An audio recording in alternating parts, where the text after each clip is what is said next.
Hey everybody, this is Erica, the technology nerd likes to film stuff. Welcome to Tech Day. So this is something new that I really want to try. Basically, I want to upload on the same day every single week. I want it to be Saturdays. That's what I'm going to try out for now. We can mess with the format. But what Tech Day is a day where I talk about trending news in tech and tech news that happened during the past week. I also really want to have some fun with this, have some variety, answer some Twitter questions or YouTube questions or whatever else. You guys can tell me what you think about this. So let's get into talking about some tech news of what's happened the past week.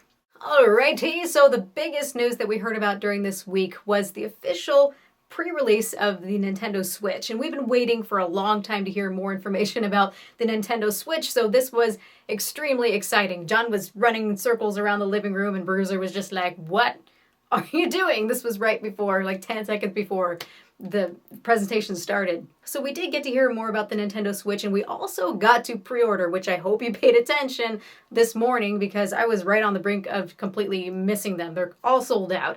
I was lucky, got mine from GameStop, ended up actually getting two, one for me and one for John. So we got the standard gray one, and we also got the one that has the neon red and the neon blue Joy-Con controllers. So I should get that right when I come back from Mobile World Congress. I also got a couple games with it, including Breath of the Wild, so stay tuned for that. I really want to review that. So the presentation was really exciting. We learned a lot about what the Joy-Con controllers do.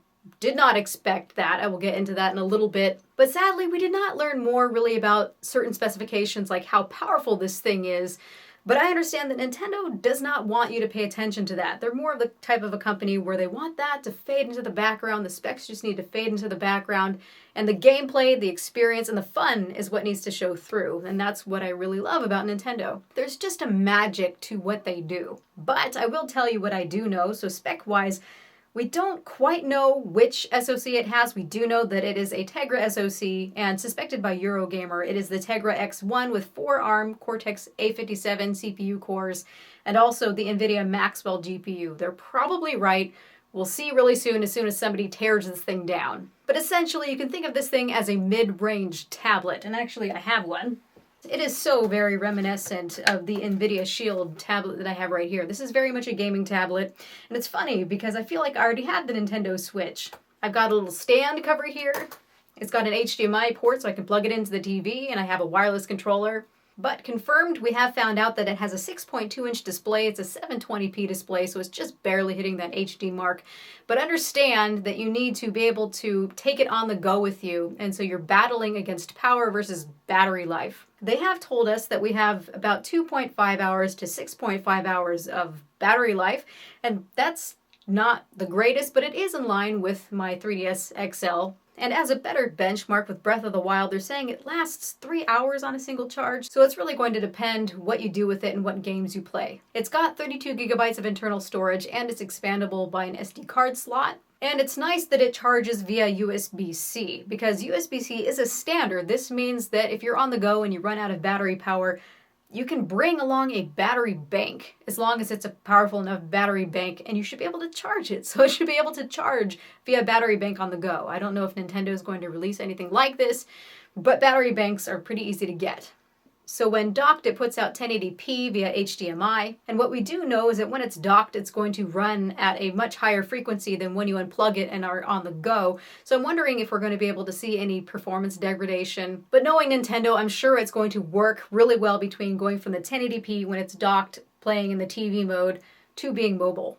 So as we've known from the beginning, it's got 3 different gameplay modes. We've got the TV mode, so that's just like a normal console, like a PlayStation. We've got the tabletop mode, and then we've also got the handheld mode, and that's the one that I'm particularly most interested in. And all this is made possible by the different configurations with the Joy-Con controllers, and those were pretty impressive. I can't believe all that they've really crammed into them. What people are actually going to use, I don't know. So the Joy-Con controllers both have an accelerometer and gyroscope in them, so you can do this kind of motion. It was really fun. The ARMS game, that was one I really want to play. 1-2 Switch is another game I really want to play, made possible by these Joy-Con controllers. I'll put all the links in the description down below so you can see what I'm talking about. Making sure I've got my notes here because there's a lot of things. So the right controller has the NFC antenna for the amiibos. It also has the home button and an IR motion sensing camera on the bottom, so that can sense shape, motion, and distance of objects in front of it.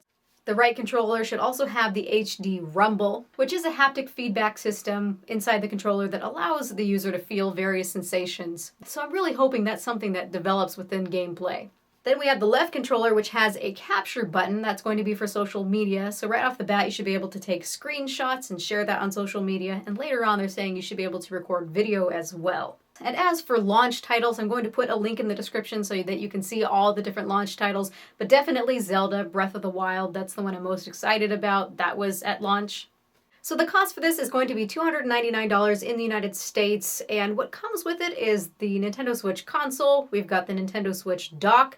You've got the 2 Joy-Con controllers, 2 Joy-Con wrist straps, the Joy-Con grip, which is going to turn the 2 Joy-Con into an actual controller. You've got the high-speed HDMI cable and the Nintendo Switch AC adapter. All that comes in the box, which is really nice. But what was shocking with all this is how much the accessories are. The accessories are pretty darn expensive. So other than some crazy pricing, I am really excited about this. I want to review it. You guys can ask your questions in the comment section below. Let me know what you think about the Nintendo Switch. Are you excited about it after the presentation? Are you on the fence and still need to play with it? Or are you like, hells no, I don't want that? I'm personally curious to see what kind of ripples this is going to create through the gaming world. Also this week, we saw the release of the HTC Ultra and the HTC Play, although I just really want to talk about the HTC Ultra, which is the flagship, where the Play is nice too, but it's lower spec than the Ultra is. So the Ultra is a 5.7-inch device which has a secondary display on it. It's very reminiscent of the LG V10 and the V20, although they're trying to make this a little bit different to where it's not just showing notifications.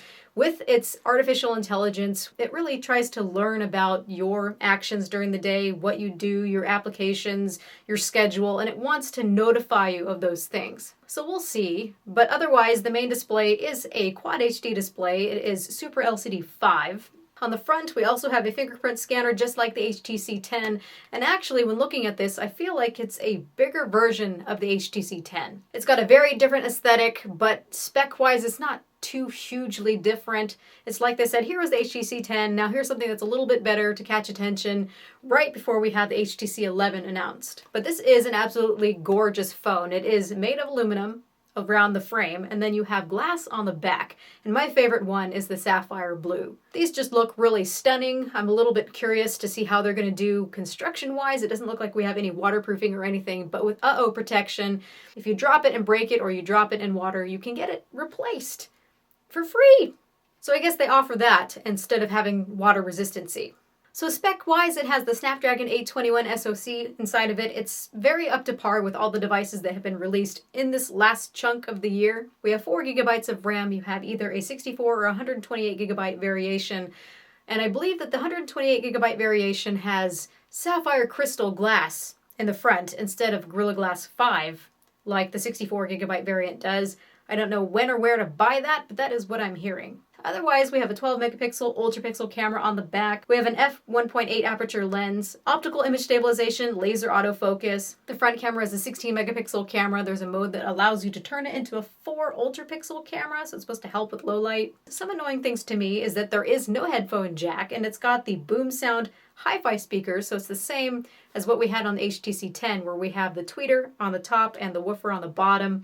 And I just really didn't like how that sounded. I want those stereo speakers back. So the HTC U Ultra is available for pre-order right now at $749, unlocked, and it is compatible with T-Mobile and AT&T. I think this is a beautiful start for the year for HTC, and I would not be ashamed to carry around that sapphire blue phone. That thing looks gorgeous. In other news, we are hearing that finally we're seeing the release of Nougat on the Galaxy S7 and the S7 Edge, although we're only seeing it right now in Europe. We're not seeing it here stateside yet, and who knows when we're going to see that because carriers like to take their sweet time. But at least it's happening. And finally, we're seeing that we very may well see foldable smartphones be released this year. We have both Samsung and LG, which have this technology, which is ready. We may see LG release the technology first, but most likely to third parties like Apple or Huawei. And we'll see if it happens for Samsung, but in Q3, we might have a foldable AMOLED smartphone. That's going to be crazy, although that's not something that I would want to purchase first time around. I'd probably wait a few more years until that technology matures. Would you want a foldable smartphone?